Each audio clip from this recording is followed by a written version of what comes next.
কেউ দিল না সবাই নিল, আমরা যে কলুর বলদ, সারা বছর নেয় না খবর, নির্বাচনে খুব দরদ। কেউ দিল না সবাই নিল, আমরা যে কলুর বলদ, সারা বছর নেয় না খবর, নির্বাচনে খুব দরদ। নির্বাচনের আগে নেতা ধরে কত রকম বেশ, দেখতে দেখতে গোল্লায় গেল আমার সোনার বাংলাদেশ। দেখতে দেখতে গোল্লায় গেল আমার সোনার বাংলাদেশ। একে একে শেষ করেছি, সবার দেখা হইল শেষ। দেখতে দেখতে গোল্লায় গেল আমার সোনার বাংলাদেশ। নির্বাচন আসতেছে, দেখবেন কিছু জাহেলদেরকে 100 টাকার বিনিময়ে বিক্রি হয়ে যায়। ওর কাছে টাকার দাম আছে, ওর কাছে হেলমেট দাম নাই। আচ্ছা বলেন তো, একটা ছাগলের দাম কত?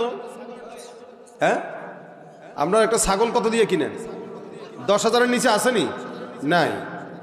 10 থেকে 12,000, 15,000, 20,000, 25,000 পর্যন্ত একটা ছাগলের দাম।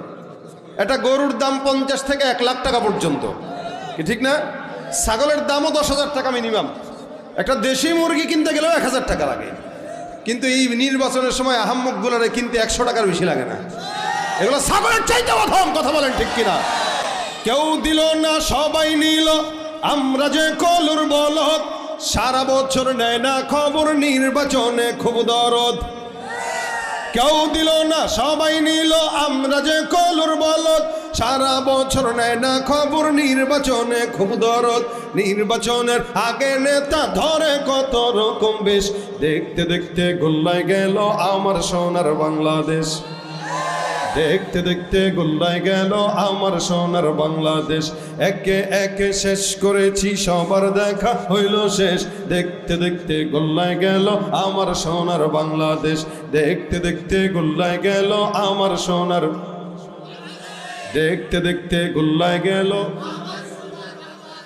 মুসলমানের দেশটা মোদের আছে খাতা কলমে, দোষের দোষী যে বাজারে শাস্তি পায় যে আলেমে।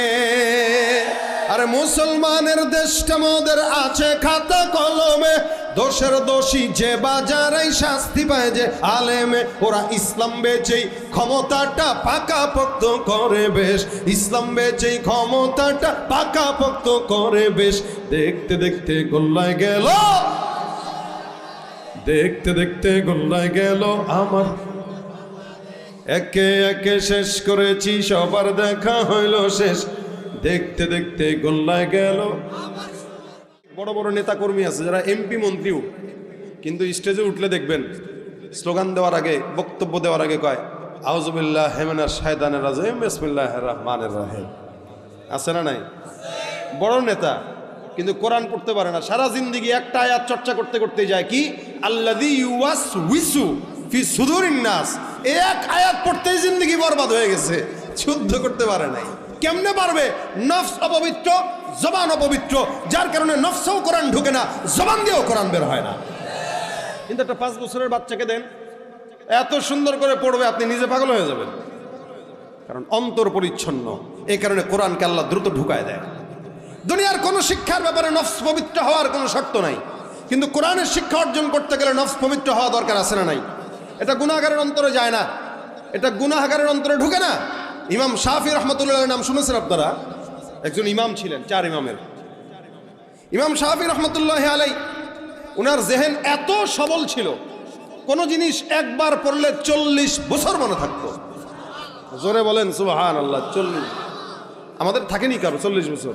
আল্লাহু আকবার, 40 বছর মনে থাকে। উনি একদিন ওনার রাস্তা দিয়ে হাঁটতেছিলেন, হঠাৎ করে বেগানা নারীর পায়ের দিকে নজর গেল। পায়ের দিকে নজর যাওয়ার পর আগে 40 বছর মনে থাকতো, একটা বার নজর বোলানোর সঙ্গে সঙ্গে এখন পড়লে তারপরে মনে থাকে, পড়া লাগে। উনি ওনার ওস্তাদের কাছে যায়, ডাক দিয়া বলেন, হুজুর আমার জেহেন জাকাতের দুর্বল অবস্থা এরকম।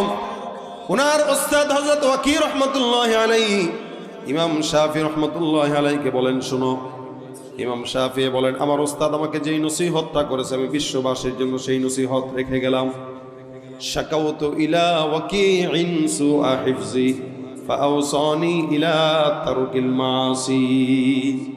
আমার ওস্তাদ আমার নসিহত করলো, শুনো, যদি গুনার কারণে তোমার জেহেন জাকাত দুর্বল হয়, আমি আমার জেহেন জাকাতের দুর্বলের ব্যাপারে আমার উস্তাদের কাছে বললাম, আমার উস্তাদ আমার এক বাক্যে বলে দিল, ইমাম সাহেব শোনো, গুনাহমুক্ত হায়াত অর্জন করো, আল্লাহ পাক রব্বুল আলামিন তারপরে তোমার জেহেনকে বাড়ায় দিবে।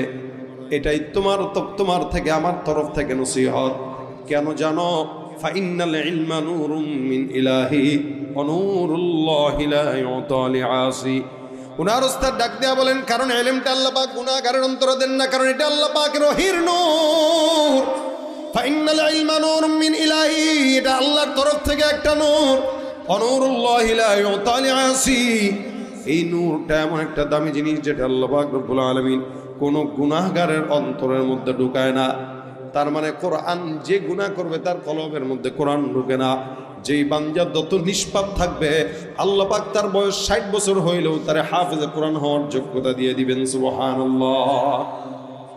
আমাদের দেশে এরকম অসংখ্য আকাবির বুজুর্গানে দিনরা ছিলেন যারা এক মাসে হাফেজ হয়েছে, তাও 50-60 বছর বয়সে। কিভাবে সম্ভব? বলো, ওই যে বান্দা গুনাহ থেকে হেফাজত থেকেছে, যার কারণে আল্লাহ কলবের মধ্যে কোরআন ঢুকায় দিয়েছেন। এ মুসলমান, এই কারণে কোরআনটা শেখার জন্য কলবটা পরিচ্ছন্ন থাকা দরকার। আর কোরআনটা শিখা কতটুকু দরকার? তালাবুল ইলমি ফারিদাতুন আলা কুল্লি মুসলিম, প্রত্যেকটা মুসলমান নরনারীর জন্য দ্বীনের ইলম, কোরআনের জ্ঞান অর্জন করা কি। যারা করে না এরা মিসকিন, ফকির, এরা সবচাইতে গরিব, সবচাইতে গরিব। নবী বলেন, যার ইলম নাই, কোরআনের জ্ঞান নাই, ওর মতো গরিব কেউ নাই, ওর মতো মিসকিন কেউ নাই। ও ফকির, যদিও টাকা আছে, পয়সা আছে, ক্ষমতা আছে, কিন্তু আখেরাতে তার কাছে কিচ্ছু থাকবে না, কারণ তার আসল জিনিসটাই নাই। আর যাদের একজন ছেলে হাফেজ হবে, আল্লাহর রহমতে যদি সে কোরআন অনুযায়ী আমল করতে পারে, তাহলে ওই একজন হাফেজ জাহান্নামী 10 জন বান্দাকে জান্নাতে ঢুকায় নিয়ে যাবে। এখানে কাদের আছে যাদের সন্তানরা মাদ্রাসায় পড়ে? আছেন কেউ? সামনে হাতটা তুলেন তো, কার সন্তান মাদ্রাসায় পড়ে? মাদ্রাসায় পড়ে কাদের সন্তান আপনাদের? এ কয়জন? হাত নামা। হাতে গোনা কয়েকজনের ছাত্র ছেলে মাদ্রাসায় পড়ে। তা আপনি বলেন তো, আপনার যদি ইন্তেকাল হয়, আপনার ইন্তেকালের পরে আপনার কবরের পাশে দাঁড়ানোর মতো কে আছে বলেন? যদি একজন আলেম হয়, তাহলে এই ছেলেটা আপনার কবরের পাশে দাঁড়িয়ে দোয়া করবে এবং দূর থেকেও আপনার জন্য দোয়া করবে। এজন্য নবী বলেন, একটা মানুষের সবচেয়ে বড় সম্পদ হলো নেককার সন্তান, যে মা বাবার ইন্তেকালের পরে সন্তান মা বাবার জন্য দোয়া করতে পারে। এজন্য নিজে আলেম হইতে পারেন নাই, তো কোরআনের আলেম আপনার সন্তানকে বানান, আপনার ছেলেকে আলেম বানান। নবী বলেন, কুন আলিমান আও মুতাআল্লিমান আও মুস্তামিআন আও মুহিব্বান, 4 অংশ হও। 1 নম্বর আলেম হও।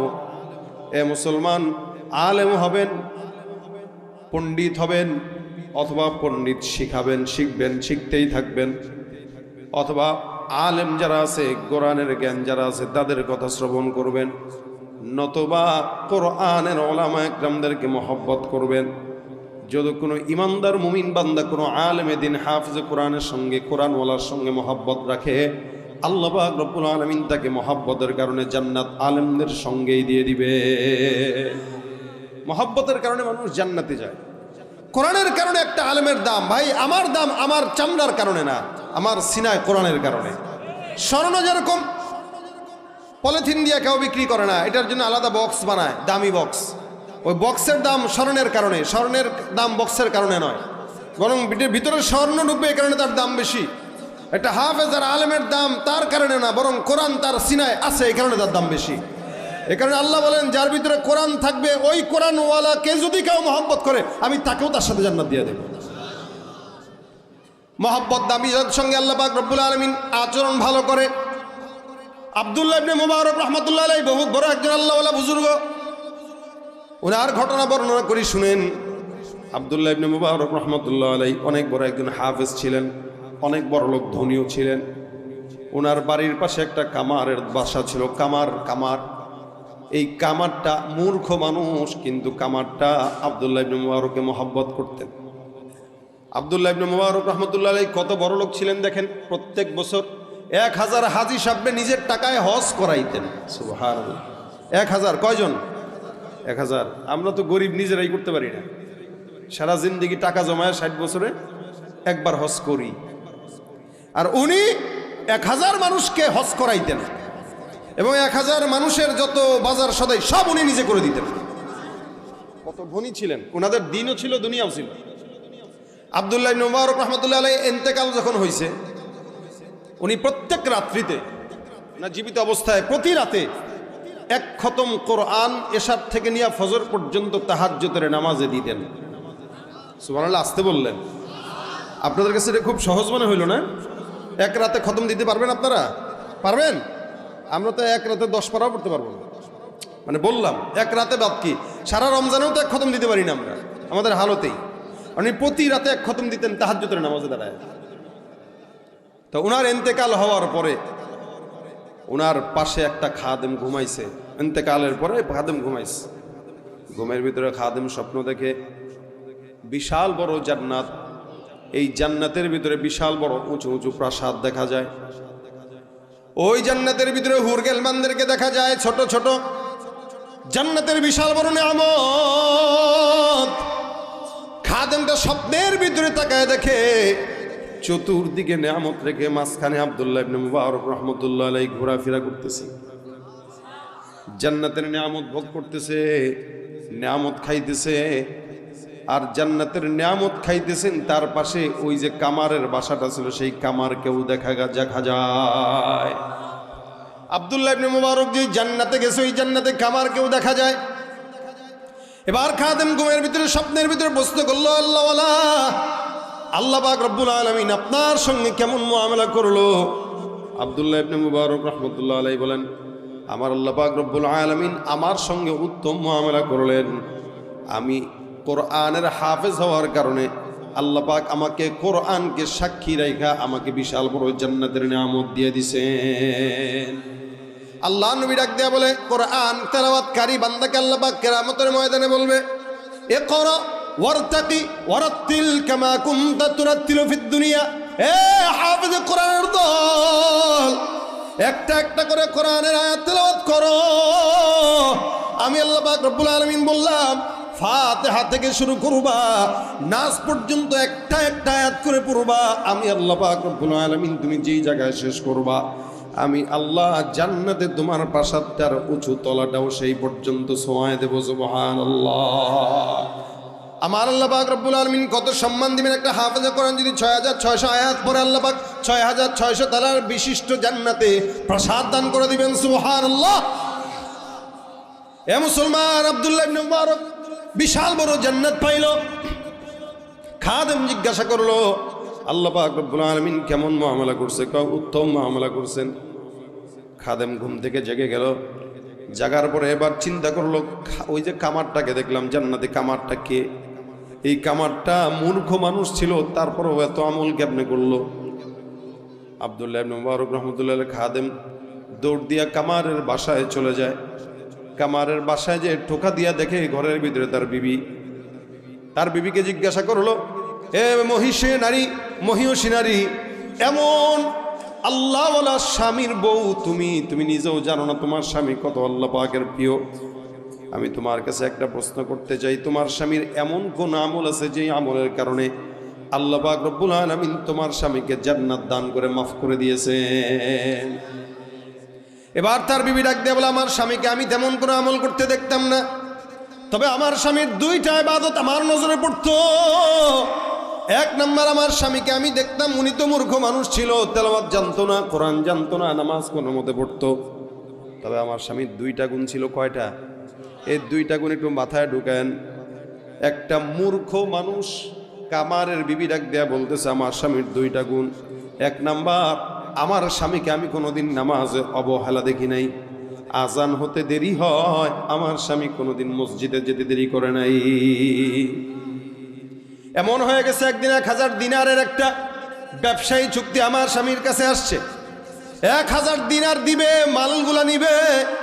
এমন সময় টাকা মালগুলা গোছাইতেছে, টাকাটা মাত্র ধরবে, মসজিদ থেকে আজানের ধ্বনি, আল্লাহু আকবার, এমন ধ্বনি যখন আজানের ধ্বনি কানের ভিতরে আসছে, আব্দুল্লাহ ইবনে মুবারকের ওই পছন্দের মানুষ কামার যে ভালোবাসতো তাকে, কামারটা আল্লাহু আকবার ধ্বনি হওয়ার সাথে সাথে ওই বান্দার থেকে দোকানটাকে ক্লোজ করে আল্লাহর ঘর মসজিদে চলে গেছে। এই বেচারার টাকাও নেয় নাই, বিক্রিও করে নাই। ওই লোক ডাক দেয়া বলে, আরে ভাই বিক্রি করে যাও, টাকা তো কিছু পাইবা। তুমি যেই টাকা আমার 1000 দিনার দিছো, এটা হলো ভিক্ষুক, আমার কাছে ভিক্ষা।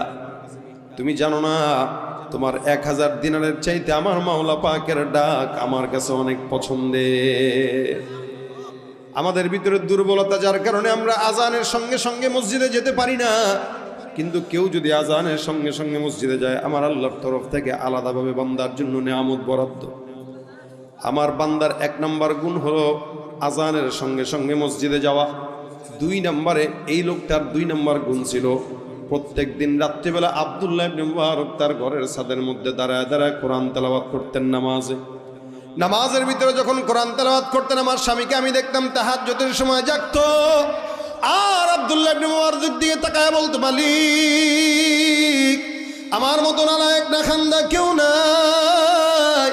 আমি যদি হাফেজে কোরআন হইতাম, আব্দুল্লাহ ইবনে মুবারকের মতো তাহাজ্জুদের নামাজে দাঁড়ায়া আমিও সুন্দর করে কোরআন তেলাওয়াত করতাম। কিন্তু আমার আফসোস, আব্দুল্লাহ ইবনে মুবারক প্রতি রাত্রে একটা করে কোরআন খতম দেয়, আর আমি নালায়েক না খান্দা কোরআনকে দেখেও পড়তে পারি না। আয় আল্লাহ, আমি যদি তার মতো হইতাম তাহলে আমিও কোরআন পড়তে পারতাম। আমার স্বামীকে আমি মরণ পর্যন্ত রাতের বেলা দাঁড়ায় দাঁড়ায় আফসোস করতে দেখতাম, আর কখনো কখনো কোরআনটাকে নিয়ে চুমু খেতে দেখতাম। কখনো কখনো কোরআনটাকে মাথার মধ্যে বসাইতো, বুকের মধ্যে বসাইতো, সিনার মধ্যে লাগাইতো, আর কোরআনকে বলতে, কোরআন তোকে আমি মহাব্বত করি, তুই আমারে ভুলিস না। আব্দুল্লাহ ইবনে মুবারককে দেখার সঙ্গে সঙ্গে কোলের কখনো বুকের সঙ্গে লাগাইতেন, কখনো কপালের মধ্যে চুমু খেয়ে বলতেন, হুজুর আমি আপনারে মহাব্বত করি, আপনি আমারে কিয়ামতে ভুলেন না।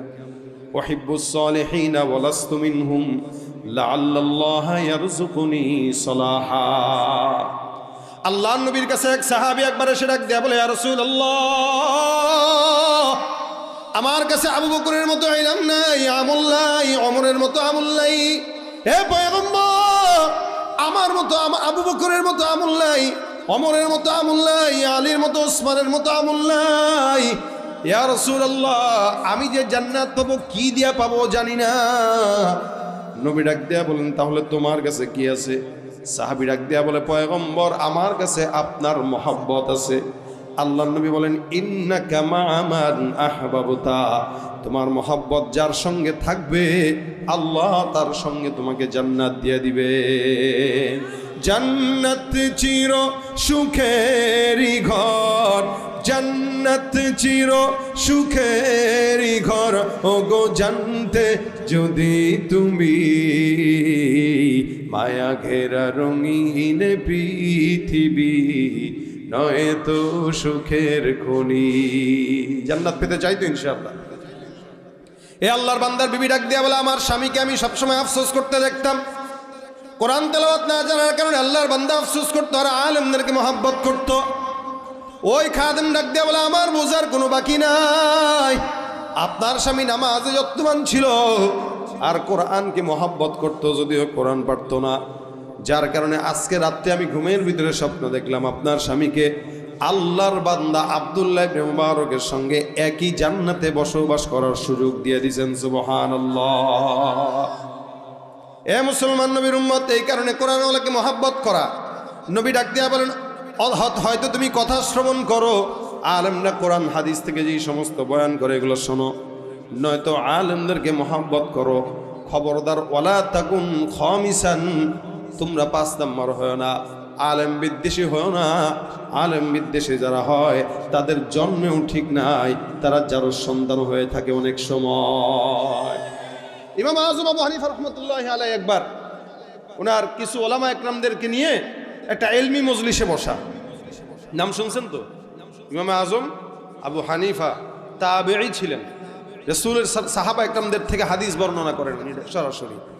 ইমাম আবু হানিফা রহমতুল্লাহ একবার কোনো একটা ইলমি মজলিসে বসা, ওলামা একরামদেরকে নিয়ে কথা বলতেছে।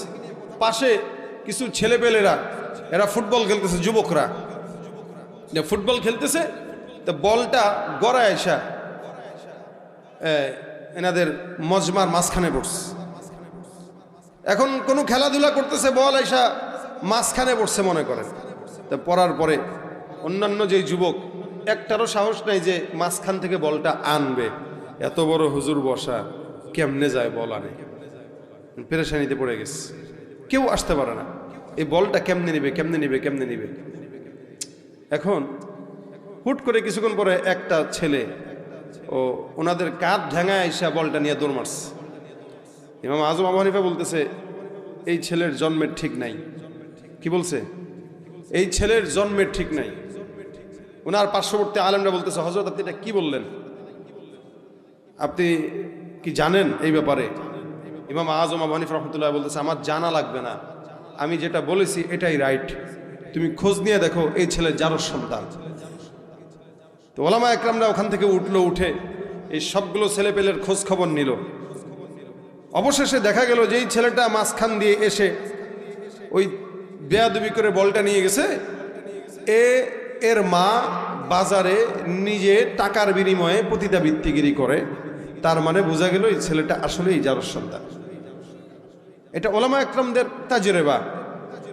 যারা দিন পছন্দ করে না, যারা কোরআন পছন্দ করে না, সুন্নাহ পছন্দ করে না, দেখবেন কোনো না কোনোভাবে এদের জন্মে সমস্যা। হয়তো ওর বাপে ওর মারে তালাক দেওয়া সংসার করতেছে, ওই সংসার করা তালাক দেওয়ার পরে সন্তানটার জন্ম দিচ্ছে। এই বর্তমান সময়ে বাংলাদেশে অসংখ্য মানুষ আছে বিবাহ সংসার করতেছে, কিন্তু সংসার হালাল নাই, হারাম। তালাক দিয়া এই বল লগেই সারা জিন্দগি পার করতেছে। যতগুলো সন্তান আসবে সবগুলো যারা সন্তান, আর এরাই কোরআন আর সুন্নাহর বিরোধিতা করে। এদের কাছে কোরআনের কথা ভালো লাগে না। অতুল্লিম বাদা যালিকা জানি। এজন্য কোরআনওয়ালাকে মহব্বত করবেন, না তো কোরআনকে মহব্বত করবেন। কি রাজি আছেন? কোরআনকে মহব্বত করলেও আল্লাহ পাক কোরআনওয়ালার সঙ্গে জান্নাত দিবে, কোরআনকে আপনার ব্যাপারে সাক্ষী বানায় দিবে। যেহেতু আলেম হওয়ার আদেশ আসছে, আলেম তো আমরা হইতে পারি নাই, কেউ আলেম হইতে পারবেন সবাই এরকম কোনো কথাও না। আমি আমার সম্মানিত পিতা নিয়ে আসছি আজকে মাহফিলে, যেহেতু মাগুরায় মাহফিল। আমার বাবা আলেম না, সচিবালয়ে চাকরি করছেন দীর্ঘ বছর। তবলিগের মেহনতের কারণে আমাকে মাদ্রাসায় আলেম বানাইছেন, পড়াইছেন। ওই দেখা থেকেই, ওই ব্যথা থেকেই যে নিজে আলেম না হইলে কি সন্তানকে আলেম বানাই। এটা রাসূলের আয়াত হাদিসের উপরে আমল, যে নিজে আলেম হও নাই তো আলেমদেরকে মহব্বত করো, আলেম বানাও, আলেমদের কথা শোনো। এখন আল্লাহ রাসূল সাল্লাল্লাহু আলাইহি ওয়াসাল্লাম আমাদেরকে আলেম হইতে আদেশ দিছেন। তার মানে আলেম কতটুকু? বলে যেই সমস্ত এবাদত ফরজ, ওই ফরজ এবাদতের এলেম অর্জন করাও ফরজ। অন্তত ফরজ এবাদত করতে যে অতটুকু জ্ঞান দরকার অতটুকু তো অর্জন করেন। এরপর আপনি আপনার সন্তানকে ডাক্তার বানান, ইঞ্জিনিয়ার বানান, আপনি আপনার সন্তানকে যেমন চা বানান। ডাক্তার বানাবেন তার আগে মাদ্রাসায় ভর্তি দিয়ে কোরআন শিখান, দেখবেন কষায়ের মতো জনগণকে জবাই করবে না। আমাদের দেশে ডাক্তাররা জবাই করে আমাদেরকে। জ্বর হইলেও আলট্রাসাউন্ড টেস্ট দেয় 10টা, যতবার যাবেন ততবার পরীক্ষা, যতবার যাবেন ততবার পরীক্ষা, জবাই করতে করতে রক্ত বের করে ফেলে। আর ইঞ্জিনিয়ার যেগুলো হয় রডের পরিবর্তে রোডঘাটে বাঁশ দেয়, কি ঠিক না? যেগুলো ব্যবসায়ী হয় এগুলো 2 নম্বরই করতে করতে আমাদেরকে মারে। আর যেগুলো কোরআন ছাড়া রাজনীতিবিদ হয় এগুলা চুরি চামারি করতে করতে দেশের টাকা ওপারে পাচার করে। সহজ ভাষায় বলে ফেললাম। এজন্য কোরআন ছাড়া যেখানে যাবেন ওখানে অশান্তি। কি বলেন, ঠিক না? এজন্য কোনো আলেম ছাড়া কেউ যদি মাদ্রাসা চালায়, হে মাদ্রাসা টিকে না। বুঝেন এটা? আলেম ছাড়া মাদ্রাসা চালাইতে গেলে আমি যেমন কমো এমনি চলতে হবে। আলেম ছাড়া মসজিদের সভাপতি হবে, ওই মসজিদের রুহানিয়াত থাকবে না। এই জন্য কোরআনের ইলম প্রত্যেকটা জায়গায় দরকার, ঘর থেকে সংসদ পর্যন্ত সব জায়গায় কোরআন দরকার আছে না নাই? কোনো মানুষ যদি ডাক্তার হয়, আলেম হওয়ার পরে কোরআনের জ্ঞান শিখে ডাক্তার হয়, ওই ডাক্তার কসাই হবে না। কোনো ইঞ্জিনিয়ার কোরআনের জ্ঞান অর্জন করার পরে ইঞ্জিনিয়ার হয়, ইঞ্জিনিয়ার 2 নম্বরই হবে না। কোনো ব্যবসায়ী কোরআনের জ্ঞান শিখার পরে যদি ব্যবসা করে, ব্যবসায় ভেজাল মিশাবে না। কোনো রাজনীতিবিদ কোরআনের জ্ঞান অর্জন করার পরে রাজনীতি করে, ওই রাজনীতিতে সন্ত্রাস আর খোঁচাদাবাজি থাকবে না। কোন রাজনীতিবিদ, রাষ্ট্রনায়ক যদি কোরআন শিখার পরে রাষ্ট্রনায়কগিরি করে, ওই রাষ্ট্রে মদের আইন পাস হবে না, আল্লাহর কোরআনের আইন পাস হবে। কথা বলেন ঠিক কিনা?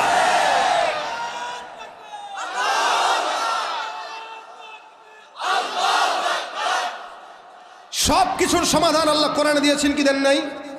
বলেন, দিয়েছেন কি দেন নাই? সমস্ত কিছুর সমাধান যেহেতু কোরআনে আছে, মানতে আপত্তি আছে? আপনি কি সেই দলের হইতে চান যে অর্ধেক মানবো অর্ধেক মানবো না? হইতে চান? যদি না হইতে চান, কোরআনের প্রত্যেকটা আয়াত আমি মানতে বাধ্য, এটা আমার জন্য ফরজ। মানতে পারি না, আমার দুর্বলতা। কোরআনের কোনো দুর্বলতা নাই। এজন্য কোরআন যারা শিখেন নাই, যতটুকু পারেন শিখার চেষ্টা করেন। সেটাও যদি না পারেন, কোরআনওয়ালাদেরকে মহব্বত করেন। পারবেন ইনশাআল্লাহ। কোরআনওয়ালাদেরকে মহব্বত করেন। রমজান চলে আসতেছে সামনে, এখন থেকে নিয়ত করেন, এখন থেকে নিয়ত করেন রমজান আসার আগে এই মাদ্রাসায় 10 জন 15 জন 20 জন যুবক অথবা মুরব্বীরা একটা গ্রুপ হন। গ্রুপ হয়ে ওলামা একরামদের কাছে আসেন যে হুজুর আমাদেরকে সপ্তাহে 3 দিন একটু শিখান, কোরআন শিক্ষার একটা ব্যবস্থা করেন আমাদের জন্য, আমরা শিখতে চাই। এই শিখার ইচ্ছা করেও যদি আপনারা আসেন, তবুও কোরআন আপনাদেরকে সুপারিশ করে জান্নাত দিবে ইনশাআল্লাহ। এই জন্য কোরআনকে মহব্বত করতে আপনাদেরকে আদেশ করছি, কোরআনকে মহব্বত করেন। হয়তো কোরআনওয়ালাকে মহব্বত করেন, মাদ্রাসা এগুলো যেগুলো আছে এগুলোকে মহব্বত করেন। অন্তত এই মহব্বতের টানে জান্নাত পাবেন ইনশাআল্লাহ। আজকে মহব্বতের দাবি থেকে আমি আপনাদেরকে বলবো, আপনাদের সন্তানদেরকে আলেম বানান, আলেম বানান। 4টা সন্তান থাকে, 2টাকে আলেম বানান, 2টাকে সাধারণ শিক্ষা শিক্ষিত করেন। আপনি তখন বুঝবেন কোন জায়গায় পার্থক্য। আর যদি সেটা না সুযোগ থাকে, ভাতিজাকে বানান, নাতিকে বানান, ওটাও সুযোগ নাই, কোনো সুযোগ নাই, তাহলে আপনি অন্তত বুড়া বয়সে কোরআন শিখেন অথবা কোরআনের চর্চা করেন। সেটাও যদি না পারেন, তাহলে কোরআনওয়ালাদেরকে দূর থেকে মহব্বত করেন, গালি দিয়েন না, গালি দিয়েন না। যারা গালি দেয় এদের বললামও যে জন্মের সমস্যা থাকে। আল্লাহ পাক আমাদেরকে কোরআনের মহব্বত ঢুকায় দেখ অন্তরে, সিনায় ঢুকায় দেখ, বলেন আমিন। কোরআন শিখার চেষ্টা করবেন তো ইনশাআল্লাহ। ভাইরা আমার, আজকের এই কোরআনের মাদ্রাসা, এই মহব্বতের দাবি থেকে আপনাদেরকে বলতে চাই, কোরআনের সঙ্গে মহব্বতের দাবি থেকে এই মাদ্রাসার জন্য আপনাদের কাছ থেকে কিছু আবদার আমি করব। 1000 টাকা করে যদি কোনো ভাই থাকেন যারা প্রতিষ্ঠানটার জন্য 1000 টাকা করে দিবেন, একটু দিনের রাস্তায়, আপনার মা বাবা অন্ধকার কবরে আছে, ওনাদের কবরে বেঁচে থাকলে একটা শাড়ি দেওয়া লাগতো, একটু জামা দেওয়া লাগতো, খরচ করতেই হয় মা বাবা থাকলে। এখন তো নাই, যার কারণে খরচ করতে পারেন না। সমাধান চাও যদি জীবনে মরণে, ফিরে যাও খুঁজে নাও, চোখ রাখো কোরআনে, তবেই পাবে সুখ শান্তির ঠিকানা, তবেই পাবে সুখ শান্তির ঠিকানা, যদি মেনে নাও তুমি মনে প্রাণে। সমাধান চাও যদি জীবনে মরণে, ফিরে যাও খুঁজে নাও, চোখ রাখো কোরআনে। এ তো চির অম্লান চির মুক্তির ডাক, এ যে মহাবাণী খোদারি কালামে পাক। এই দুনিয়া আর সেই দুনিয়া, এই দুনিয়া আর সেই দুনিয়া, মুক্তি পাবে তুমি দোজাহানে। সমাধান চাও যদি জীবনে মরণে, ফিরে যাও খুঁজে নাও, চোখ রাখো কোরআনে। সমাধান চাও যদি জীবনে মরণে, ফিরে যাও খুঁজে নাও, চোখ রাখো কোরআনে। আসতেছে দেখবেন কিছু জাহেলদেরকে 100 টাকার বিনিময়ে বিক্রি হয়ে যায়। ওর কাছে টাকার দাম আছে, ওর কাছে হেলমেট দাম নাই। আচ্ছা বলেন তো, একটা ছাগলের দাম কত? হ্যাঁ, আমরা একটা ছাগল কত দিয়ে কিনেন? 10,000-এর নিচে আসেনি? নাই। 10 থেকে 12,000, 15,000, 20,000, 25,000 পর্যন্ত একটা ছাগলের দাম। একটা গরুর দাম 50 থেকে 1 লাখ টাকা পর্যন্ত, কি ঠিক না? ছাগলের দামও 10,000 টাকা মিনিমাম। একটা দেশি মুরগি কিনতে গেলেও 1,000 টাকা লাগে। কিন্তু এই নির্বাচনের সময় আহাম্মকগুলোরে কিনতে 100 টাকার বেশি লাগে না। এগুলো ছাগলের চাইতে অধম, কথা বলেন ঠিক কিনা? কেউ দিল না সবাই নিল, আমরা যে কলুর বলদ, সারা বছর নেয় না খবর, নির্বাচনে খুব দরদ। কেউ দিল না সবাই নিল, আমরা যে কলুর বলদ, সারা বছর নেয় না খবর, নির্বাচনে খুব দরদ। নির্বাচনের আগে নেতা ধরে কত রকম বেশ, দেখতে দেখতে গোল্লায় গেল আমার সোনার বাংলাদেশ। দেখতে দেখতে গোল্লায় গেল আমার সোনার বাংলাদেশ। একে একে শেষ করেছি, সবার দেখা হইল শেষ। দেখতে দেখতে গোল্লায় গেল আমার সোনার বাংলাদেশ। দেখতে দেখতে গোল্লায় গেল আমার সোনার, দেখতে দেখতে গোল্লায় গেল। মুসলমানের দেশটা মোদের আছে খাতা কলমে, দোষের দোষী যে বাজারে শাস্তি পায় যে আলেমে। আরে মুসলমানের দেশটা মোদের আছে খাতা কলমে, দোষের দোষী যে বাজারে শাস্তি পায় যে আলেমে। ওরা ইসলাম বেচেই ক্ষমতাটা পাকাপোক্ত করে বেশ, ইসলাম বেচেই ক্ষমতাটা পাকাপোক্ত করে বেশ। দেখতে দেখতে গোল্লায় গেল দেখতে দেখতে গোল্লায় গেল আমার, একে একে শেষ করেছি সবার দেখা হইল শেষ, দেখতে দেখতে গোল্লায় গেল। রাগ করছেন কেউ? যারা 100 টাকা দিয়ে বিক্রি হয় তাদের কাছে টাকার দাম আছে বলেই 100 টাকায় বিক্রি হয়। আবার অনেক ক্ষেত্রে 100 টাকাও লাগে না, 1 কাপ।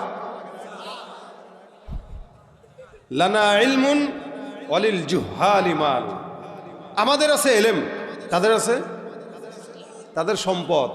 এ কারণে যতদিন সম্পদ থাকে ততদিন লটর বড়র, সম্পদ নাই চায়না নাড়ো দাম নাই, কি ঠিক না?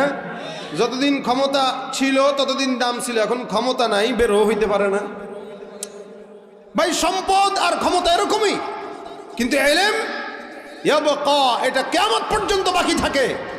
শুধু তাই নয়, কবরে যাওয়ার পরেও আপনার জন্য সাক্ষী হয়ে আপনাকে জান্নাতে ঢুকায় নিয়ে যাবে। ইলম দামি না কম দামি? কিসের ইলম? ইলম মানেই দিন। ইলম মানেই কি বুঝেন? ইলম মানেই কি? জ্ঞান মানে ইলম না, জ্ঞান মানে দিন না। জ্ঞান এক জিনিস, দিনই ইলম আরেক জিনিস। সব কিছুর ব্যাখ্যা হয় না। একটু বুঝায় বলি আপনাদেরকে। আপনারা বলবেন ইলম আর জ্ঞান তো একই না। জ্ঞান বাংলায় ঠিক আছে, ইলম ইলমই। কিছু জিনিসের পরিভাষার তর্জমা হয় না। যেমন আব্বা, এটার কোনো তর্জমা হয়? বাবার কোনো তর্জমা হয়? আপনার বাবার তর্জমা যদি করেন, বাবা মানে জন্মদাতা, কি যে আপনাকে জন্ম দিছে সে বাবা। এখন আপনি কি আপনার আব্বারে কোনোদিন জন্মদাতা বলেছেন? বলেন। মারও যদি বলেন এই কি বলে এটারে গর্ভধারিণী, কেউ ডাকেই নামে না, মা মাই, বাবা বাবাই। এলেম দ্বীনের সঙ্গে সম্পৃক্ত, এটা এলেম আলাদা আর জ্ঞান আলাদা। জ্ঞান মানে এ লোক জ্ঞানী, মানে এ লোক দুনিয়া সম্পর্কে অনেক জানে। আর এ লোক আলেম মানে এ লোক এলেম সম্পর্কে, দ্বীন সম্পর্কে অনেক জানে। এলমের দাম পার্থক্য আলাদা। এজন্য উনি বলেন আমাদের কাছে ইলম, জাহেলদের কাছে সম্পদ। হযরত আবু হুরায়রা রাদিয়াল্লাহু তাআলা আনহু রাসূলের একজন সাহাবী, উনি বলেন নবী করিম সাল্লাল্লাহু আলাইহি ওয়াসাল্লাম একবার আমার কাছে আসছে।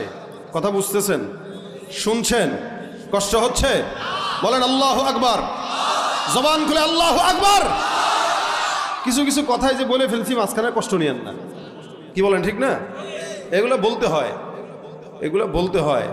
এগুলো বলতে গেলে যদি মৃত্যু আসে, তবুও হাদির মতো মৃত্যুবরণ করাও সৌভাগ্যের। সারা জিন্দগি মানুষ মনে রাখে যারা বিপ্লব করতে করতে মারা যায়, আর যারা পা চাটতে চাটতে মারা যায়, যেখানে দেখে না কয়েছে দালাল, ঠিক না? এই জন্য কোরআনের এলেম থাকলে দালালি করা চলে না। কোরআনের এলেম মানুষকে সম্মানের মৃত্যু শিখায়।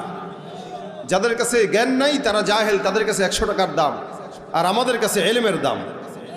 হযরত আবু হুরায়রা রাদিয়াল্লাহু তাআলা আনহু বলেন নবী করিম সাল্লাল্লাহু আলাইহি ওয়াসাল্লাম আমাকে বললেন, হে আবু হুরায়রা, তোমার কি গনিমতের কিছু মাল দরকার? আমি তোমাকে গনিমতের মাল দিব। যুদ্ধ করার পরে যে মাল আসছে এগুলো গনিমতের মাল। হযরত আবু হুরায়রাকে রাসূল বলতেছেন, তুমি বললেই তো আমি তোমাকে গনিমতের কিছু সম্পদ দেই, চাও না কেন? আবু হুরায়রা কি জবাব দেয় দেখেন। উনি বলেন, ইয়া রাসূলুল্লাহ, আমার কাছে গনিমতের মালের কোনো দাম নাই। আমার কাছে আপনার কলবে লুকানো যে এলেম আছে, ওই এলেমের দাম আছে। আপনি গনিমতের মাল না দিয়ে আপনার কলব থেকে কিছু ওহির এলেম আমাকে দান করেন। দেখেন, রসুল সম্পদ বলতেছেন নিতে, সে বলতেছে আপনি আমাকে এলেম দেন। হযরত আবু হুরায়রা বলেন, নবী করিম সাল্লাল্লাহু আলাইহি ওয়াসাল্লাম আমাকে বসতে বললেন, আমি বসলাম। একদিকে নবী, একদিকে আমি, মাঝখানে সুন্দর করে একটা খালি জায়গা।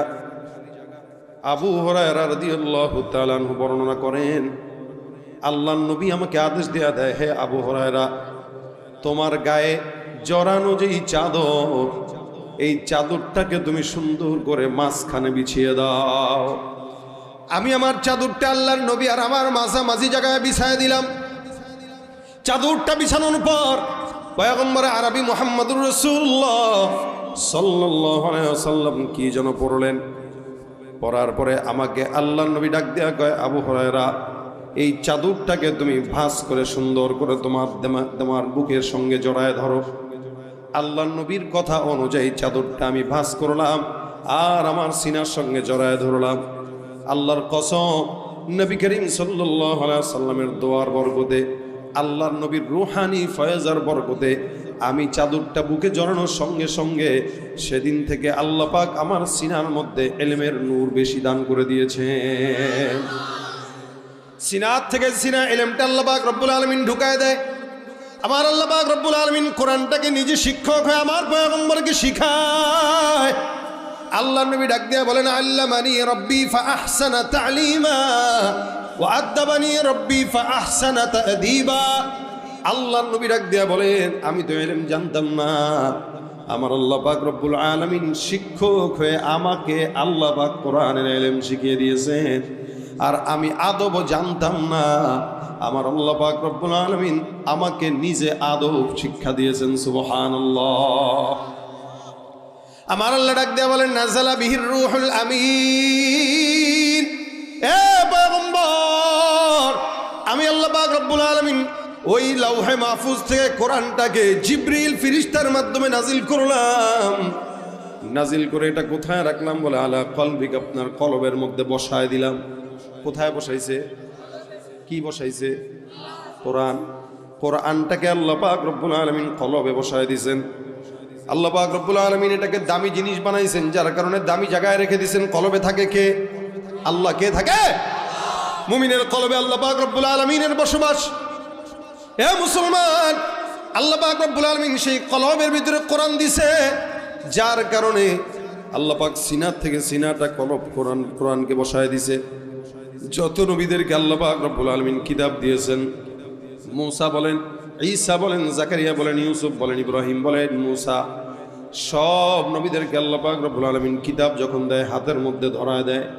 কিন্তু আপনার আমার পয়গম্বর মুহাম্মদুর রাসূলুল্লাহ সাল্লাল্লাহু আলাইহি ওয়াসাল্লামকে আমার আল্লাহ কিতাবটাকে হাতে ধরায় নাই, একটা একটা আয়াত করে আমার আল্লাহ পাক পয়গম্বরের সিনার মধ্যে কোরআনটাকে বসায় দিয়েছেন। ভিতরে বসায় দিলেন, সিনার থেকে আর বের করার কোনো সুযোগ আছে? অন্য নবীদেরকে যে কিতাব দিয়েছেন প্রত্যেকটা কিতাব বিকৃত। এখন যেগুলো দাউদ তাবুত তাও কি বলে, তাওরাত জাবুর ইনজিল পাওয়া যায়, সব হলো 2 নম্বর।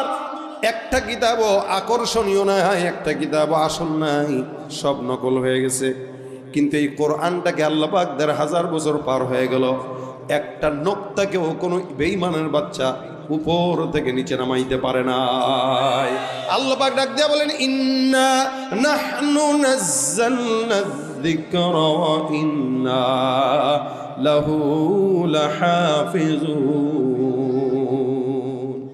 আমার আল্লাহ পাক রব্বুল আলামিন বলেন, কোরআনটাকে আমি আল্লাহ পাক নাজিল করলাম, এটার হেফাজতের দায়িত্ব আমি আল্লাহর।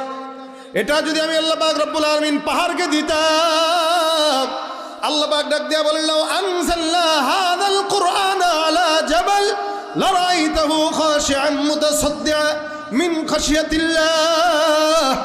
আল্লাহ পাক রব্বুল আলামিন বলেন, এই কোরআনটাকে আমি আল্লাহ পাক রব্বুল আলামিন এমন দামি বানাইলাম, এমন ভারী বানাইলাম, এটাকে যদি আমি আল্লাহ পাহাড়ের মধ্যে রাখতাম, পাহাড়টাও ধ্বংস হয়ে যেত, থাকতো না। কিন্তু আমি আল্লাহ 7 বছর 8 বছর 10 বছরের বাচ্চার সিনার মধ্যে কোরআনটাকে বসায় দিলাম। যে কিতাব পাথর নিতে পারে না, ওই কিতাব একটা ছোট্ট 7 বছরের বাচ্চা। আমার মাদ্রাসায় একটা ছাত্র ছিল 5.5 বছর বয়স, 5.5 বছর, 3 মাসে হাফেজে কোরআন হয়েছে। কয় মাসে? মুজিজা এটা কোরআনের।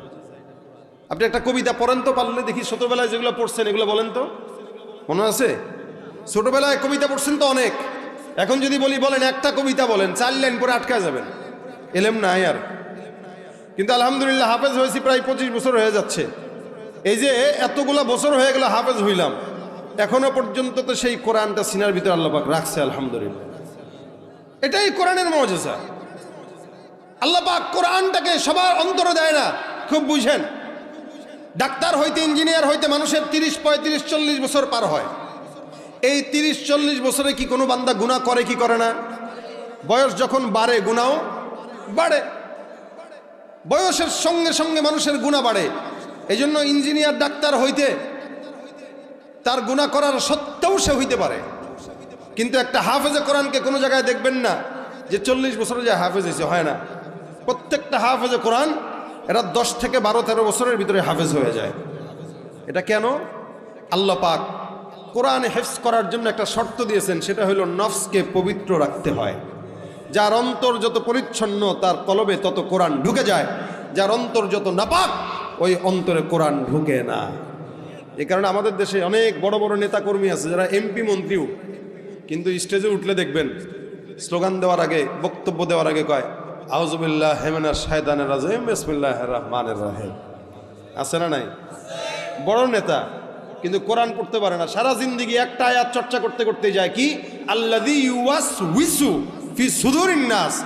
এক আয়াত পড়তেই জিন্দেগি বরবাদ হয়ে গেছে, শুদ্ধ করতে পারে নাই। কেমনে পারবে? নফস অপবিত্র, জবান অপবিত্র, যার কারণে নফসেও কোরআন ঢুকে না, জবান দিয়েও কোরআন বের হয় না। কিন্তু একটা 5 বছরের বাচ্চাকে দেন, এত সুন্দর করে পড়বে, আপনি নিজে পাগল হয়ে যাবেন, কারণ অন্তর পরিচ্ছন্ন। এই কারণে কোরআনকে আল্লাহ দ্রুত ঢুকায় দেয়। দুনিয়ার কোন শিক্ষার ব্যাপারে নফস পবিত্র হওয়ার কোনো শর্ত নাই, কিন্তু কোরআনের শিক্ষা অর্জন করতে গেলে নফস পবিত্র হওয়া দরকার, আছে না নাই? এটা গুনাহগারের অন্তরে যায় না, এটা গুনাহগারের অন্তরে ঢুকে না। ইমাম শাফি রহমতুল্লাহ নাম শুনেছেন আপনারা? একজন ইমাম ছিলেন, 4 ইমামের। ইমাম শাফি রহমতুল্লাহ আলাই, উনার জেহেন এত সবল ছিল, কোন জিনিস একবার পড়লে 40 বছর মনে থাকতো। জোরে বলেন সুবহানাল্লাহ। 40 আমাদের থাকেনি কারো 40 বছর? আল্লাহু আকবার, 40 বছর মনে থাকতো। উনি একদিন উনার রাস্তা দিয়ে হাঁটতেছিলেন, হঠাৎ করে বেগানা নারীর পায়ের দিকে নজর গেল। পায়ের দিকে নজর যাওয়ার পর আগে 40 বছর মনে থাকতো, একটা বার নজর বোলানোর সঙ্গে সঙ্গে এখন পড়লে তারপরে মনে থাকে, পড়া লাগে।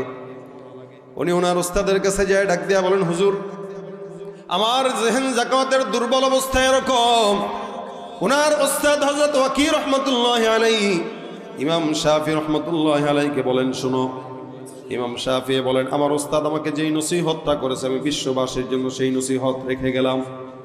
শাকাউতু ইলা ওয়াকিইন সুআ হিফজি ফাআওসানি ইলা তারকিল মাসি। আমার ওস্তাদ আমার নসিহত করলো, শুনো, যদি গুনার কারণে তুমি তোমার জেহেন জাকাত দুর্বল হয়, আমি আমার জেহেন জাকাতের দুর্বলের ব্যাপারে আমার ওস্তাদের কাছে বললাম। আমার ওস্তাদ আমার এক বাক্যে বলে দিল, ইমাম শাফি শুনো, গুনাহমুক্ত হায়াত অর্জন করো, আল্লাহ পাক রব্বুল আলামিন তারপরে তোমার জেহেনকে বাড়ায় দিবে।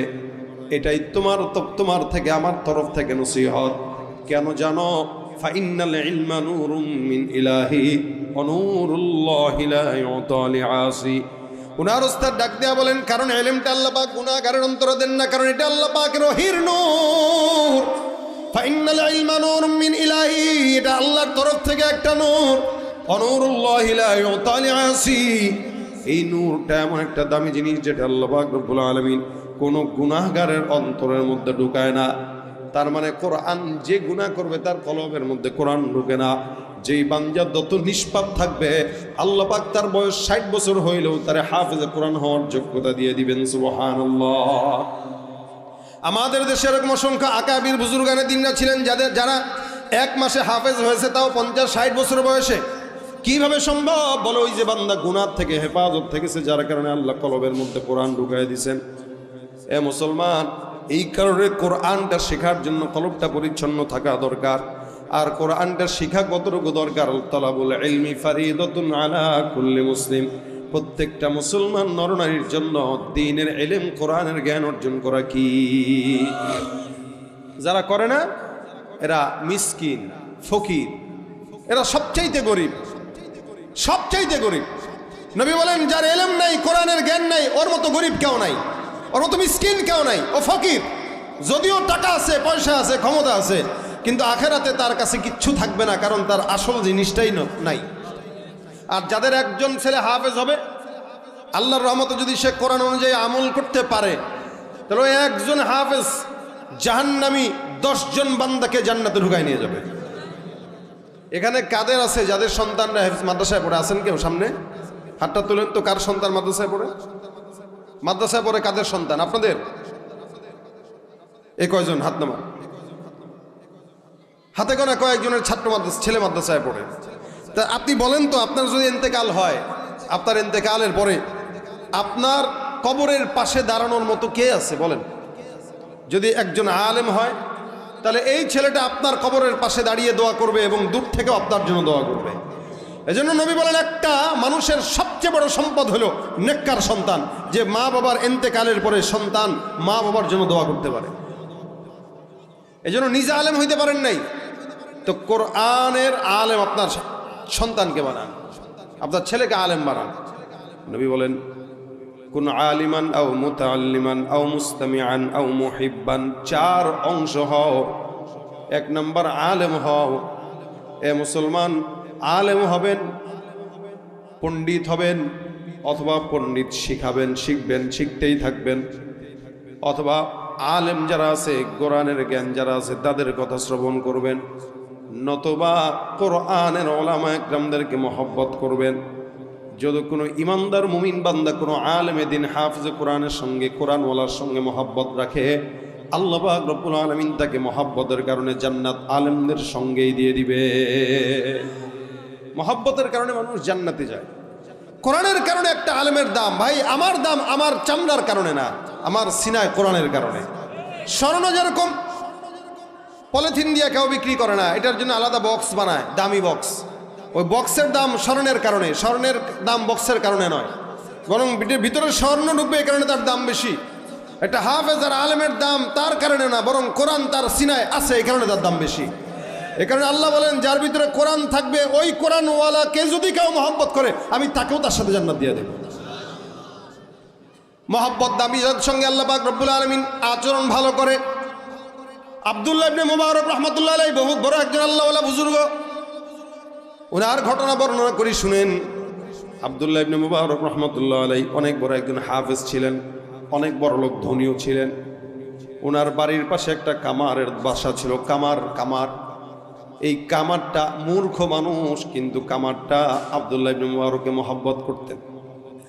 আব্দুল্লাহ ইবনে মুবারক রাহমাতুল্লাহ আলাইহি কত বড় লোক ছিলেন দেখেন, প্রত্যেক বছর 1000 হাজী সাহেব নিজের টাকায় হজ করাইতেন। সুবহানাল্লাহ, 1000 কয়জন? 1000। আমরা তো গরিব, নিজেরাই করতে পারি না। সারা জিন্দেগি টাকা জমায় 60 বছরে একবার হজ করি, আর উনি 1000 মানুষকে হজ করাইতেন, এবং 1000 মানুষের যত বাজার সদাই সব উনি নিজে করে দিতেন। কত ধনী ছিলেন, ওনাদের দিনও ছিল, দুনিয়াও ছিল।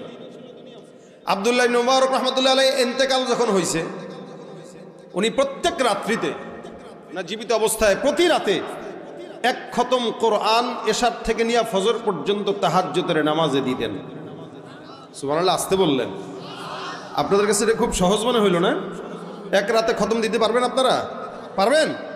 আমরা তো 1 রাতে 10 পারাও পড়তে পারবো না। মানে বললাম 1 রাতে বাদ কি, সারা রমজানেও তো 1 খতম দিতে পারি না আমরা, আমাদের হালতেই। উনি প্রতি রাতে 1 খতম দিতেন তাহাজ্জুদের নামাজে দাঁড়ায়। তো উনার ইন্তেকাল হওয়ার পরে উনার পাশে একটা খাদেম ঘুমাইছে। ইন্তেকালের পরে খাদেম ঘুমাইছে, ঘুমের ভিতরে খাদেম স্বপ্ন দেখে বিশাল বড় জান্নাত, এই জান্নাতের ভিতরে বিশাল বড় উঁচু উঁচু প্রাসাদ দেখা যায়। ওই জান্নাতের ভিতরে হুর গেলমানদেরকে দেখা যায়, ছোট ছোট। জান্নাতের বিশাল বড় নিয়ামত। খাদেমটা স্বপ্নের ভিতরে তাকায় দেখে চতুর্দিকে নিয়ামত রেখে মাঝখানে আব্দুল্লাহ ইবনে মুবারক রাহমাতুল্লাহ আলাইহি ঘোরাফেরা করতেছে, জান্নাতের নিয়ামত ভোগ করতেছে, নিয়ামত খাইতেছে। আর জান্নাতের নিয়ামত খাইতেছেন, তার পাশে ওই যে কামারের বাসাটা ছিল, সেই কামারকেও দেখা যায়। আব্দুল্লাহ ইবনে মুবারক যে জান্নাতে গেছে, ওই জান্নাতে কামারকেও দেখা যায়। এবার খাদেম ঘুমের ভিতরে, স্বপ্নের ভিতরে প্রশ্ন করলো, আল্লাহওয়ালা, আল্লাহ পাক রব্বুল আলামিন আপনার সঙ্গে কেমন মুআমালা করলো? আব্দুল্লাহ ইবনে মুবারক রাহমাতুল্লাহ আলাইহি বলেন, আমার আল্লাহ পাক রব্বুল আলামিন আমার সঙ্গে উত্তম মুআমালা করলেন। আমি কোরআনের হাফেজ হওয়ার কারণে আল্লাহ পাক আমাকে কোরআনকে সাক্ষী রাখা আমাকে বিশাল বড় জান্নাতের নিয়ামত দিয়ে দিয়েছেন। আল্লাহ নবী ডাক দেয়া বলে, কোরআন তেলাওয়াতকারী বান্দাকে আল্লাহ পাক কিয়ামতের ময়দানে বলবে, ইকরা ওয়ারতাকি ওয়ারাত্তিল কামা কুনতা তুরাত্তিলু ফিদ দুনিয়া। এ হাফেজ কোরআনের দল, একটা একটা করে কোরআনের আয়াত তেলাওয়াত করো। আমি আল্লাহ পাক রব্বুল আলামিন বললাম, ফাতিহা থেকে শুরু করবা, নাস পর্যন্ত একটা একটা আয়াত করে পড়বা। আমি আল্লাহ পাক রব্বুল আলামিন তুমি যেই জায়গায় শেষ করবা, আমি আল্লাহ জান্নাতে তোমার প্রাসাদটার উঁচু তলাটাও সেই পর্যন্ত ছোঁয়ায় দেব। সুবহানাল্লাহ। আমার আল্লাহ পাক রব্বুল আলামিন কত সম্মান দিবেন। একটা হাফেজে কোরআন যদি 6600 আয়াত পড়ে আল্লাহ পাক 6600 তালার বিশিষ্ট জান্নাতে প্রসাদ দান করে দিবেন। সুবহানাল্লাহ। এ মুসলমান, আব্দুল্লাহ ইবনে মুবারক বিশাল বড় জান্নাত পাইল। খাদেম জিজ্ঞাসা করলো, আল্লাহ পাক রব্বুল আলামিন কেমন মুআমালা করছে? উত্তম মুআমালা করছেন। খাদেম ঘুম থেকে জেগে গেল। জাগার পরে এবার চিন্তা করলো, ওই যে কামারটাকে দেখলাম জান্নাতে, কামারটা কে? এই কামারটা মূর্খ মানুষ ছিল, তারপরেও এত আমল কেমনে করলো? আব্দুল্লাহ ইবনে মুবারক রহমতুল্লাহ খাদেম দৌড় দিয়া কামারের বাসায় চলে যায়। কামারের বাসায় যে ঠোকা দিয়া দেখে ঘরের ভিতরে তার বিবি। তার বিবিকে জিজ্ঞাসা করলো, এ মহিষে নারী, মহিষী নারী, এমন আল্লাহওয়ালা স্বামীর বউ তুমি নিজেও জানো না তোমার স্বামী কত আল্লাহ পাকের প্রিয়। আমি তোমার কাছে একটা প্রশ্ন করতে চাই, তোমার স্বামীর এমন কোন আমল আছে যে আমলের কারণে আল্লাহ পাক রব্বুল আলামিন তোমার স্বামীকে জান্নাত দান করে মাফ করে দিয়েছেন? এবার তার বিবি ডাক দিয়ে বলে, আমার স্বামীকে আমি তেমন কোনো আমল করতে দেখতাম না, তবে আমার স্বামীর দুইটা ইবাদত আমার নজরে পড়তো। এক নম্বর, আমার স্বামীকে আমি দেখতাম উনি তো মূর্খ মানুষ ছিল, তেলাওয়াত জানতো না, কোরআন জানতো না, নামাজ কোনো মতে পড়তো। তবে আমার স্বামীর দুইটা গুণ ছিল। কয়টা? এই দুইটা গুণ একটু মাথায় ঢুকেন। একটা মূর্খ মানুষ, কামারের বিবি ডাক দেয়া বলতেছে আমার স্বামীর দুইটা গুণ। এক নাম্বার, আমার স্বামীকে আমি কোনোদিন নামাজে অবহেলা দেখি নাই। আজান হতে দেরি হয়, আমার স্বামী কোনোদিন মসজিদে যেতে দেরি করে নাই। এমন হয়ে গেছে একদিন 1000 দিনারের একটা ব্যবসায়ী চুক্তি আমার স্বামীর কাছে আসছে। 1000 দিনার দিবে, মালগুলা নিবে। এমন সময় টাকা মালগুলা গোছাইতেছে, টাকাটা মাত্র ধরবে, মসজিদ থেকে আজানের ধ্বনি, আল্লাহু আকবার, এমন ধ্বনি যখন আজানের ধ্বনি কানের ভিতরে আসছে, আব্দুল্লাহ ইবনে মুবারকের ওই পছন্দের মানুষ কামার যে ভালোবাসতো তাকে, কামারটা আল্লাহু আকবার ধ্বনি হওয়ার সাথে সাথে ওই বান্দার থেকে দোকানটাকে ক্লোজ করে আল্লাহর ঘর মসজিদে চলে গেছে। এই বেচারার টাকাও নেয় নাই, বিক্রিও করে নাই। ওই লোক ডাক দেয়া বলে, আরে ভাই বিক্রি করে যাও, টাকা তো কিছু পাইবা। তুমি যেই টাকা আমার 1000 দিনার দিছো, এটা হলো ভিক্ষুক, আমার কাছে ভিক্ষা। তুমি জানো না তোমার 1000 দিনারের চাইতে আমার মাওলা পাকের ডাক আমার কাছে অনেক পছন্দের। আমাদের ভিতরে দুর্বলতা, যার কারণে আমরা আজানের সঙ্গে সঙ্গে মসজিদে যেতে পারি না। কিন্তু কেউ যদি আজানের সঙ্গে সঙ্গে মসজিদে যায়, আমার আল্লাহর তরফ থেকে আলাদাভাবে বান্দার জন্য নেয়ামত বরাদ্দ। আমার বান্দার 1 নম্বর গুণ হলো আজানের সঙ্গে সঙ্গে মসজিদে যাওয়া।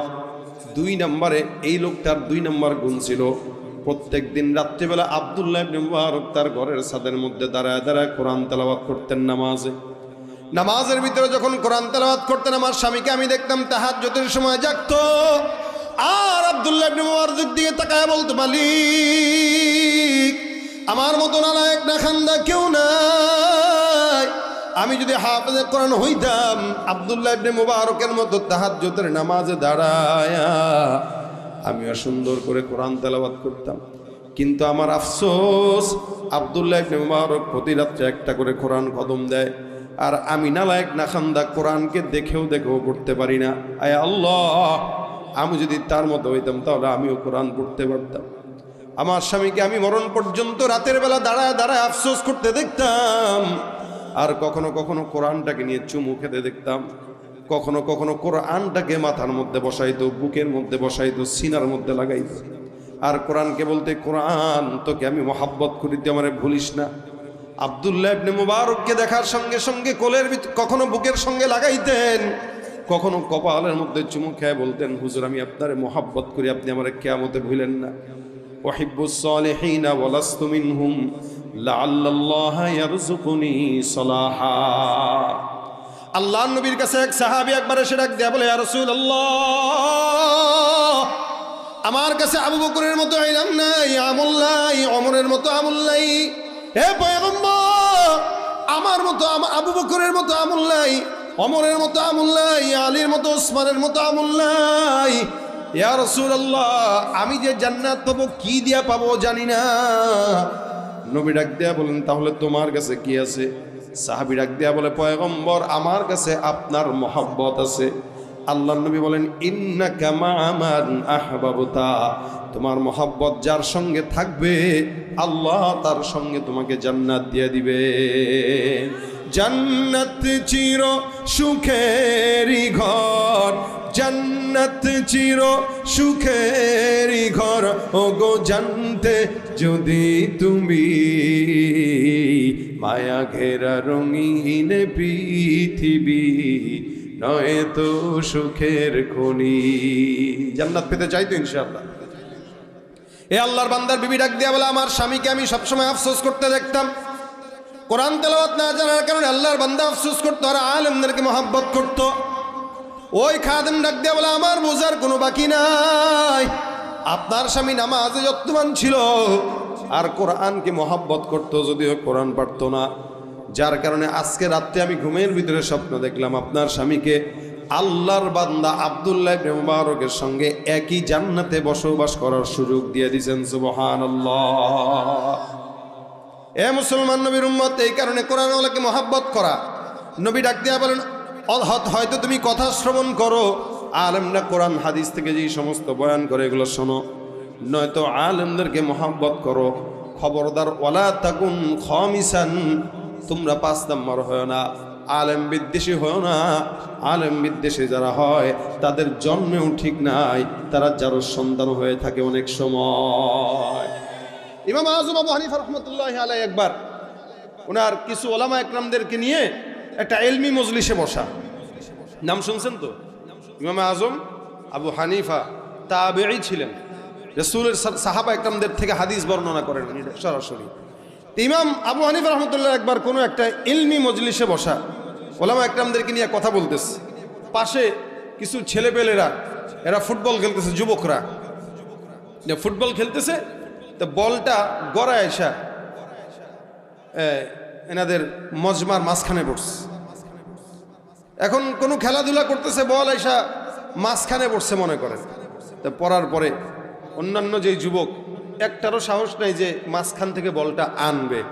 এত বড় হুজুর বসা, কেমনে যায় বল আনে, পেরেশানিতে পড়ে গেছে, কেউ আসতে পারে না। এই বলটা কেমনে নিবে কেমনে নিবে কেমনে নিবে। এখন হুট করে কিছুক্ষণ পরে একটা ছেলে ওনাদের কাঁধ ঢাঙায় আইসা বলটা নিয়ে দৌড় মারছে। ইমাম আযম আবু হানিফা বলতেছে, এই ছেলের জন্মের ঠিক নাই। কি বলছে?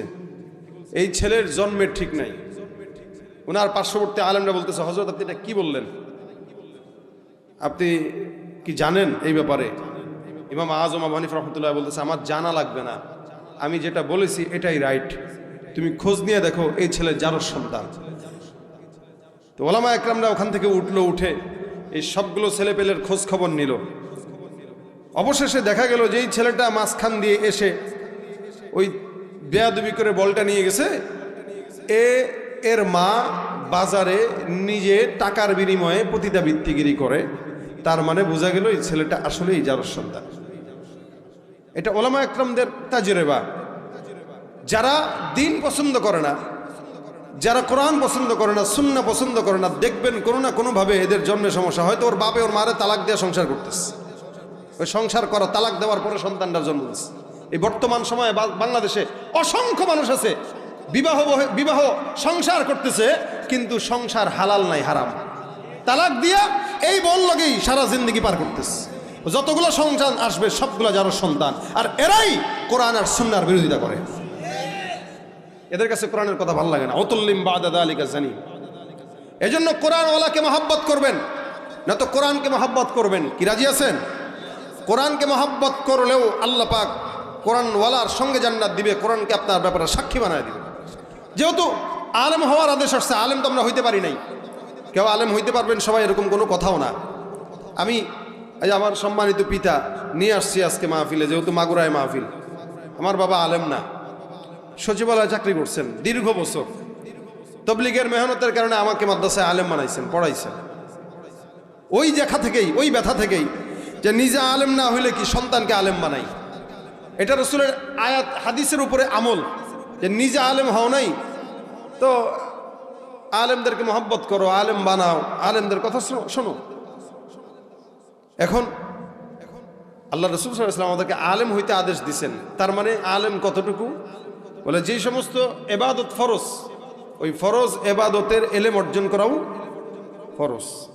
অন্তত ফরজ ইবাদত করতে যে অতটুকু জ্ঞান দরকার অতটুকু তো অর্জন করেন। এরপর আপনি আপনার সন্তানকে ডাক্তার বানান, ইঞ্জিনিয়ার বানান, আপনি আপনার সন্তানকে যেমন চা বানান। ডাক্তার বানাবেন তার আগে আগে মাদ্রাসায় ভর্তি দিয়ে কোরআন শিখান, দেখবেন কসায়ের মতো জনগণকে জবাই করবে না। আমাদের দেশে ডাক্তাররা জবাই করে আমাদেরকে। জ্বর হইলেও আলট্রাসাউন্ড টেস্ট দেয় 10টা, যতবার যাবেন ততবার পরীক্ষা, যতবার যাবেন ততবার পরীক্ষা, জবাই করতে করতে রক্ত বের করে ফেলে। আর ইঞ্জিনিয়ার যেগুলো হয় রডের পরিবর্তে রোডঘাটে বাঁশ দেয়, কি ঠিক না? যেগুলো ব্যবসায়ী হয় এগুলো 2 নম্বরই করতে করতে আমাদেরকে মারে। আর যেগুলো কোরআন ছাড়া রাজনীতিবিদ হয় এগুলা চুরি চামারি করতে করতে দেশের টাকা ওপারে পাচার করে। সহজ ভাষায় বলে ফেললাম। এজন্য কোরআন ছাড়া যেখানে যাবেন ওখানে অশান্তি, কি বলেন ঠিক না? এজন্য কোনো আলেম ছাড়া কেউ যদি মাদ্রাসা চালায় হে মাদ্রাসা টিকে না, বুঝেন? এটা আলেম ছাড়া মাদ্রাসা চালাইতে গেলে আমি যেমনি কমো এমনি চলতে হবে। আলেম ছাড়া মসজিদের সভাপতি হবে, ওই মসজিদের রুহানিয়াত থাকবে না। এই জন্য কোরআনের ইলম প্রত্যেকটা জায়গায় দরকার, ঘর থেকে সংসদ পর্যন্ত সব জায়গায় কোরআন দরকার আছে না নাই? কোনো মানুষ যদি ডাক্তার হয় আলেম হওয়ার পরে কোরআনের জ্ঞান শিখে ডাক্তার হয়, ওই ডাক্তার কসাই হবে না। কোনো ইঞ্জিনিয়ার কোরআনের জ্ঞান অর্জন করার পরে ইঞ্জিনিয়ার হয়, ইঞ্জিনিয়ার 2 নম্বরই হবে না। কোনো ব্যবসায়ী কোরআনের জ্ঞান শিখার পরে যদি ব্যবসা করে, ব্যবসায় ভেজাল মিশাবে না। কোন রাজনীতিবিদ কোরআনের জ্ঞান অর্জন করার পরে রাজনীতি করে, ওই রাজনীতিতে সন্ত্রাস আর খোঁচাবাজি থাকবে না। কোন রাজনীতিবিদ রাষ্ট্রনায়ক যদি কোরআন শিখার পরে রাষ্ট্রনায়কগিরি করে, ওই রাষ্ট্রে মদের আইন পাস হবে না, আল্লাহর কোরআনের আইন পাস হবে। কথা বলেন ঠিক কিনা?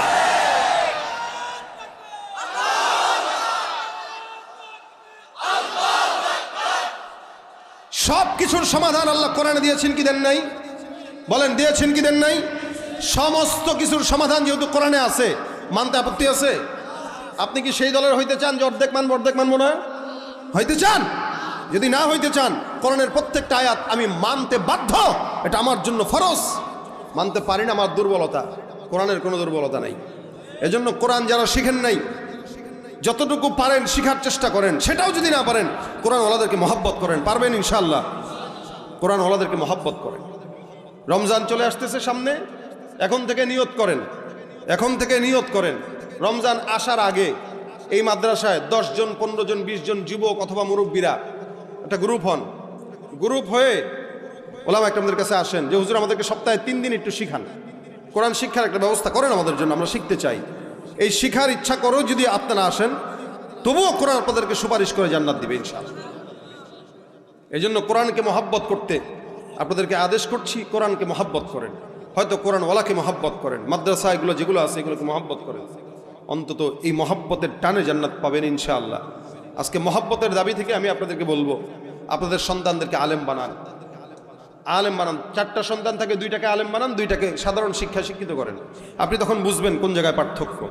আর যদি সেটা না সুযোগ থাকে, ভাতিজাকে বানান, নাতিকে বানান, ওটাও সুযোগ নাই, কোনো সুযোগ নেই, তাহলে আপনি অন্তত বুড়া বয়সে কোরআন শিখেন অথবা কোরআনের চর্চা করেন। সেটাও যদি না পারেন, তাহলে কোরআন ওয়ালাদেরকে দূর থেকে মহব্বত করেন, গালি দিয়েন না, গালি দিয়েন না। যারা গালি দেয় এদের বললামও যে জন্মের সমস্যা থাকে। আল্লাহ পাক আমাদেরকে কোরআনের মহব্বত ঢুকায় দেখ অন্তরে, সিনায় ঢুকায় দেখ, বলেন আমিন। কোরআন শিখার চেষ্টা করবেন তো ইনশাআল্লাহ। ভাইরা আমার, আজকের এই কোরআনের মাদ্রাসা, এই মহব্বতের দাবি থেকে আপনাদেরকে বলতে চাই, কোরআনের সঙ্গে মহব্বতের দাবি থেকে এই মাদ্রাসার জন্য আপনাদের কাছ থেকে কিছু আবদার আমি করব।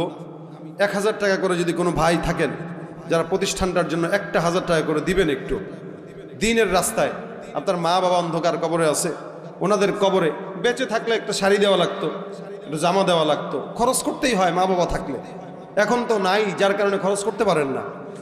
সমাধান চাও যদি জীবনে মরণে, ফিরে যাও খুঁজে নাও, চোখ রাখো কোরআনে, তবেই পাবে সুখ শান্তির ঠিকানা, তবেই পাবে সুখ শান্তির ঠিকানা, যদি মেনে নাও তুমি মনে প্রাণে।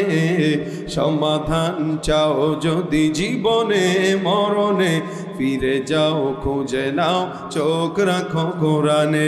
এ তো চির অম্লান চির মুক্তির ডাক, এ যে মহাবাণী খোদারি কালামে পাক। এই দুনিয়া আর সেই দুনিয়া, এই দুনিয়া আর সেই দুনিয়া, মুক্তি পাবে তুমি দোজাহানে। সমাধান চাও যদি জীবনে মরণে, ফিরে যাও খুঁজে নাও চোখ রাখো কোরআনে। সমাধান চাও যদি জীবনে মরণে, ফিরে যাও খুঁজে নাও চোখ রাখো কোরআনে। উঠানো হয়ে গেলে ব্যাগগুলো নিয়ে আসো। মহিলা প্যান্ডেলে যারা আছেন ওরা ব্যাগগুলো একটু নিয়ে আসেন। উঠানো হয়ে গেলে ব্যাগগুলো নিয়ে আসেন। আমরা দুরূদ শরীফ পড়তে থাকি। আল্লাহুম্মা সাল্লি আলা সাইয়্যিদিনা ওয়া নাবিয়িনা ওয়া শাফিঈনা ওয়া হাবিবিনা ওয়া মাওলানা মুহাম্মদ সাল্লাল্লাহু আলাইহি ওয়া আলা আলিহি ওয়া আসহাবিহি ওয়া বারাক ওয়া সাল্লাম। আস্তাগফিরুল্লাহ রাব্বি মিন কুল্লি যামবি ওয়া আতুবু ইলাইহি। লা হাওলা ওয়া লা কুওয়াতা ইল্লা বিল্লাহিল আলিয়্যিল আযীম। আজকের মজমায় যারা সহযোগিতা করেছে, টাকা দিয়ে, শ্রম দিয়ে, মেধা দিয়ে, আচ্ছা, অনেকে দোয়া চেয়েছেন। এই যে মুরব্বীর ওয়াইফ হসপিটালে ভর্তি, বাকি লিখতেছেন 1000 টাকা। আচ্ছা, ওয়াইফের নামে 1000 টাকা বাকি রাখছে। আল্লাহ যেন সুস্থতার হায়াত দান করে। ক্লাস 3-তে রেজাল্ট ভালো হয়েছে, 500 টাকা দিয়েছে। আচ্ছা, আল্লাহ সকলের মনের আশা পূরণ করুক। অনেকে অনেক নিয়তে দান করেছেন। আল্লাহ পাক সেই মুসিবতগুলো যেন, বালা মুসিবতগুলো দূর করে দেন। আস্তাগফিরুল্লাহ রাব্বি মিন কুল্লি যামবি ওয়া আতুবু ইলাইহি। লা হাওলা ওয়া লা কুওয়াতা ইল্লা বিল্লাহিল আলিয়্যিল আযীম। اللهم أنت السلام ربنا ظلمنا أنفسنا وإن لم تغفر لنا وترحمنا لنكونن من الخاسرين ربنا فاغفر لنا ذنوبنا وكفر عنا سيئاتنا وتوفنا مع الأبرار